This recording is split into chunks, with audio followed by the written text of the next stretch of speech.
Hey everybody, this is my KO4PDI, the Ham Fun Guy. I got some good stuff for you today. This is a cool little tool. How many of you have used UChat GPT?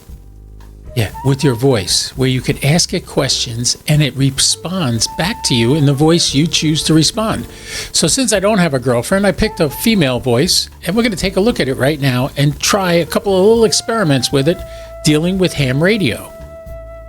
Now remember, when you're using UChat GPT, it remembers everything that you put into it, and it will build a pattern based on your personality and everything. So you got to be careful. If you don't want Big Brother to know everything you're doing, maybe don't use UChat GPT. All right, on the bottom of this screen, you can see a little chat box where you can type in a question down here. You could type in any question you want, and it will answer that question. For instance, if you wanted to ask, say, did we fake the moon landing? This is what would happen, and I want you to see this happen while we do it. So I'll ask it right now. Hey, chat, did the United States fake the moon landing in order to get an upper hand against the USSR?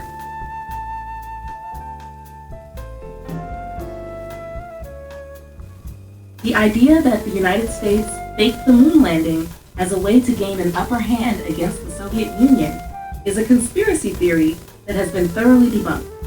Here's why. 1. Overwhelming evidence. The Apollo 11 moon landing in 1969 and subsequent missions are supported by a vast amount of evidence, including lunar rocks, photos, video footage, and telemetry data. Thousands of people worked on these missions, making it nearly impossible to keep such a large-scale conspiracy secret for over 50 years. 2. International observation. The Soviet Union, the United States Cold War rival, tracked the Apollo missions and acknowledged the success of the landings. If the Soviets had detected any fakery, they would have exposed it. 3. Retroreflectors. The Apollo missions left retroreflectors on the moon's surface, which are still used today to measure the Earth-Moon distance using lasers.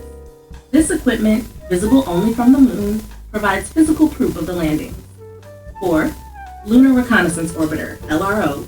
Modern satellite imagery from NASA's LRO has captured high-resolution photos of the Apollo landing sites, showing the remnants of the lunar modules and astronaut footprints. This provides tangible evidence that the missions took place. 5. Scientific collaboration. The success of the Apollo missions was a feat of human achievement, and many of the technologies developed for the space program have had lasting impacts on science, medicine, and engineering. It wasn't just a political stunt. It was a genuine exploration effort. While conspiracy theories persist, the weight of evidence strongly supports the fact that the moon landings were real and a testament to the scientific and technological prowess of the United States during the space race. Now, what's really cool about that, if you got to listen to that whole thing, if I hit the X, I hit the microphone to turn the mic off, because otherwise she listens to everything I say. So we'll turn this off now, but look what it does. I'll hit the end. All right, now it goes back to the original page, and here is everything she just read to us in print, explaining why the moon landing was not faked. Pretty cool, huh? So what about ham radio? How can we use this in ham radio? Well, let's just see if it knows what the propagation is for the 10-meter band right now, and if she doesn't, where I can go find out that information. Let's see. Hey, chat, I have a question. What is the propagation on the 10-meter band right now in the United States?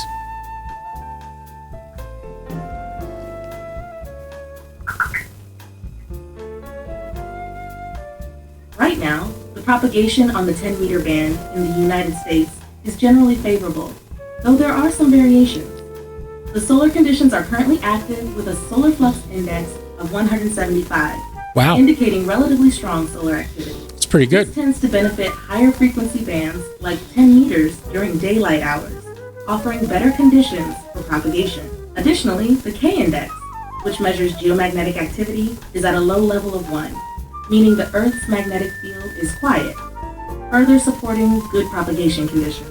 However, nighttime conditions may not be as favorable, as this band is more dependent on the sun's activity. In the coming hours, You may find daytime propagation stronger on 10 meters, especially for long-distance contacts, but expect conditions to degrade after sunset. How about them apples? That was pretty cool, right? You're listening to her tell you what you just asked about propagation, and she's not only telling you what the propagation is, she's telling you why the propagation is that, because of the K index and the solar flux. That is incredible. Tamitha Scove couldn't do better. And this is a stupid chat machine. Let's see what else we can ask. All right, I recently lowered my tower, and when I raised it up, it hooked onto about a 40-pound ladder, and it kind of bent the base. So let's see if it knows what the forces would be on the base based on an added weight of 50 pounds at a 40-foot length of the tower. It's going to sound pretty complicated, but we're going to try to do this. Let me see if I can ask her the right way where she can answer it. Chat, I have a question for you. I have a 50-foot tilt-over ham radio tower. When I raise that, what is the forces on the cable that lifts it straight up vertical? Let's see what it says. When you raise a 50-foot tilt-over ham radio tower, the cable that lifts it experiences several forces that you should consider. 1. Tensile force.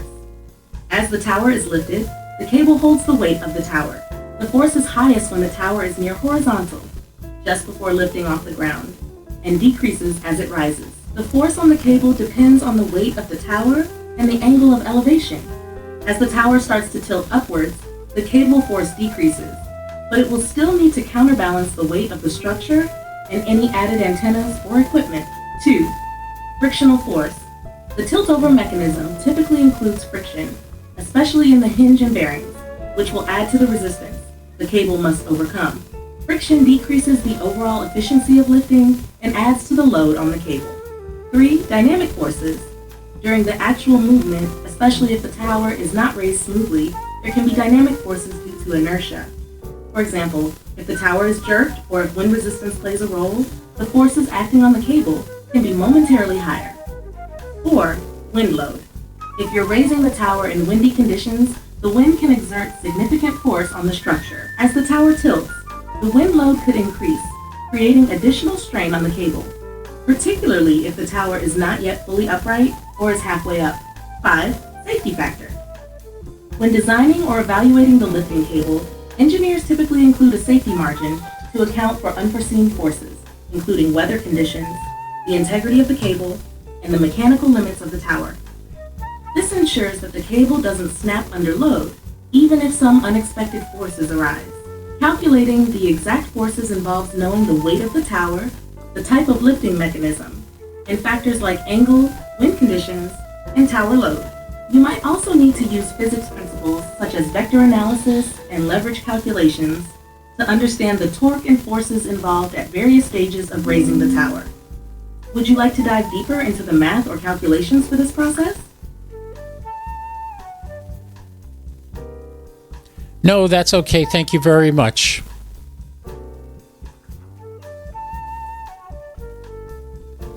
So there you have it. There's everything she just told us.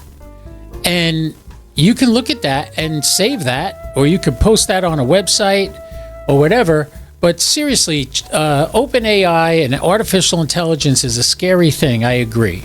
It's scary, and not everybody wants to use it, because everything I put into this little system, it's never going to forget. It's going to remember it. So if 2 weeks from now I come back and say, hey, you told me about that tower loading thing, can you repeat that for me? She can go back and pull that out and give me the information. But how cool is that? That it knows all the things that affect raising a ham radio tower. What's happening is AI can draw, like you can do a search in Google, or you could do, simple things like that. But what happens is AI is drawing from every known source of information to give you the answers that it's giving you. So it's doing a more in-depth search and study of information than Google's even doing. So I would say be careful how you use this. Don't leave it running so it can listen to everything you say in the room, although my Alexa is probably already doing that. But what you got to do is use these things with cautiousness. Don't go crazy with them, but enjoy them and use them for your benefit. That's what I'm doing. And yeah, I really enjoy it. We'll see what happens. This could be the mark of the beast for all I know. I don't know if it is, but it could be. Anyway, this is Kilo Oscar 4 Papa Delta India telling you, remember what I always say, don't do anything I wouldn't do, at least not without me. KO4 PDI, I'll be clear, 73.